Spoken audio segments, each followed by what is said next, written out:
Hi friends, मैं श्री अपने channel Shirdi foods में आपका स्वागत करती हूँ। तो भाई सुबह का टाइम है, हम नाश्ते में हमने काटा है एप्पल और हम इसे खाने जा रहे हैं। ये एप्पल बहुत ही ज़्यादा खट्टा है, इसकी जगह तो मैं कीवी खा लेती।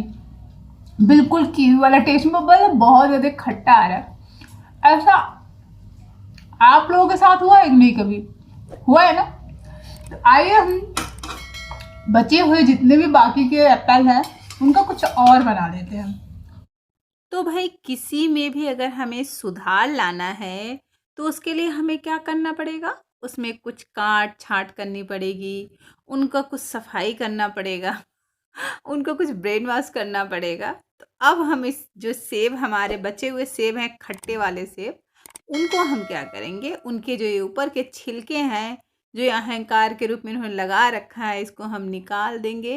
और इसको निकालने के लिए हमने एक टोकरी ले ली है जिसमें मैं अक्सर करके अपनी सब्जियां वगैरह छिल के रखती हूँ, और फिर बाद में मैं उसको फर्टिलाइज कर लेती हूँ, या तो मैं उसका कुछ और यूज कर लेती हूँ, खाद के रूप में इस्तेमाल कर लेती हूँ। तो ये जो सेब के छिलके हैं, इसका हम सिरका बना सकते हैं, इसका हम किसी और काम में ले सकते हैं, यूज कर सकते हैं। तो अब हमारे सेब के छिलके निकल गए हैं। अब जो सेब के जो अंदर जो ये बीज बचे हुए हैं, यानी कि हम ऊपर से तो देखते हैं कि बंदा सुधर गया है, लेकिन वो अंदर से भी सुधरे उसके लिए हमें क्या करना पड़ता है? हमें उसको इस तरह से उसके बीज को, यानी उसको मेडिटेशन कराना पड़ता है। ठीक है? तो ये हम इस सेब के अंदर का जो बीज है वो भी निकाल देंगे, और इसके जो किनारे जो बचे हैं, यानी कि इसके अंदर की जितनी गंदगी है सब हमें बाहर निकाल देना है। तो ये हमारा सेब लगभग हो गया है रेडी। अब हम इसको छोटे छोटे टुकड़ों में काट लेंगे। इस तरह से छोटे छोटे टुकड़ों में हमें इसे काट लेना है। ध्यान रखिएगा कि जो हमारा ये सेब है, ये हमने खड़े पर ही धुल लिया था, तो इस टाइम उतना धुलने की इसको आवश्यकता नहीं है। तो ये हमारा सेब हो गया है रेडी। अब हम इसे रख देंगे कढ़ाई में पकने के लिए। तो हमने ये कढ़ाई रख ली है, और इस कढ़ाई में हम ये डाल देंगे सेब। ये जो हमने छिलके उतार के ये छोटे छोटे टुकड़ों में काट रखा है, उस सेब को हम इसमें डाल देंगे, और इसके ऊपर से हम उसका ढक्कन लगा देंगे। और बहुत ही कम आंच रहनी चाहिए, ध्यान रखिएगा। तो ये कम आंच पे लगभग 15 मिनट लेता है, ये अच्छे से पक जाता है। तो अब हम इसे होने देंगे बिल्कुल ठंडा, क्योंकि ये पक चुका है, तो अब इसे कुछ दिन का आराम चाहिए। तो अब उसमें जो डालने के लिए हमने मसाले तैयार किए हैं, तो हमने ये छोटी इलायची, और हमने ये लिया है दालचीनी। दालचीनी हमने थोड़ा सा लिया है, और ये बड़ी इलायची के हमने दाने कूट लिए हैं। और ये थोड़ा सा कलर, फूड कलर है, आप इसे यूज करना चाहे तो यूज करें, नहीं तो वैसे ही रखें। ये है सिरका, और इसकी जगह आप नींबू का रस या फिर साइट्रिक एसिड या फिर टाटरी, कुछ भी आप प्रयोग में ला सकते हैं।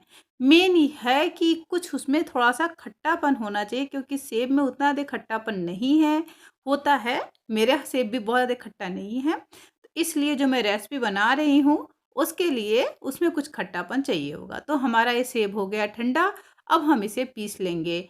हमने पहले ही कहा था कि हमें पानी का प्रयोग नहीं करना है, तो हम इसे ऐसे बगैर पानी के पीस लेंगे। तो हमने देखिए सेब का जो वो था, पल्प था, उसको हमने, यानी कि वो जो छोटे-छोटे टुकड़ों में कटे हुए सेब थे, उसको हमने पीस लिया, और इसको हमने पकने के लिए रख दिया।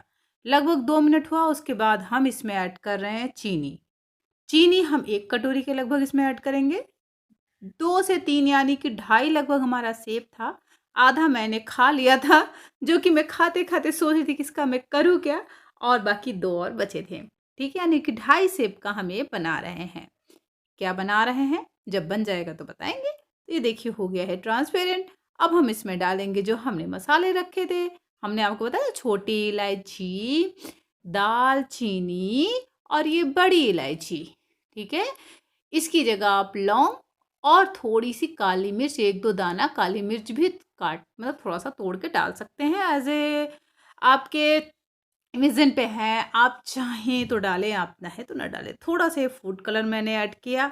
अब बताइए कौन-सा कलर आ रहा है? हाँ, हाँ। अरे बहुत समझदार हो आप लोग, मैं समझ गई।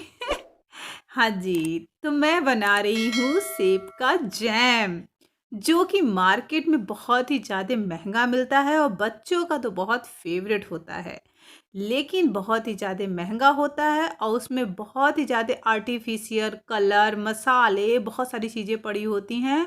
हम इसी डर के मारे उसे नहीं लेते। हम घर पे ही आसानी से इस जैम को बना सकते हैं। अब हम क्या करेंगे, हमारा ये बन के रेडी हो गया है। जो हमारा एक खड़ा मसाला यानी कि एक दालचीनी ही खड़ा था, तो उसे हम निकाल लेंगे। ये हमारा जैम मार्केट से भी अच्छा बन के रेडी होता है। मैं इस बार 100% गारंटी दे रही हूँ। आप एक बार बना के फिर मुझे कमेंट करिएगा कि हाँ आपका बना या नहीं। ओके, ये बहुत ही जल्दी बन जाता है, बहुत ही ज़्यादा आपके बच्चों को टेस्टी लगेगा और आपको भी लगेगा। और इसका टेस्ट बिल्कुल जो मार्केट वाला वो होता है ना जैम, उससे भी ज़्यादा अच्छा आता है। मैं क्या बताऊँ, मैं अक्सर करके इसे बनाती हूँ। जब भी मेरे यहाँ कोई भी सब्ज़ी, कोई भी जो ये फल वगैरह होता है ना, बहुत ज़्यादा जब खट्टा मिल जाता है तो मैं यही बनाती हूँ। तो भाई हमारा जैम तो बन के रेडी हो गया है। हमने इसे ब्रेड पे भी लगा लिया है और बाकी के बचे हुए जैम मैं अपने छोटू से जार में इसको रख दे रही हूँ।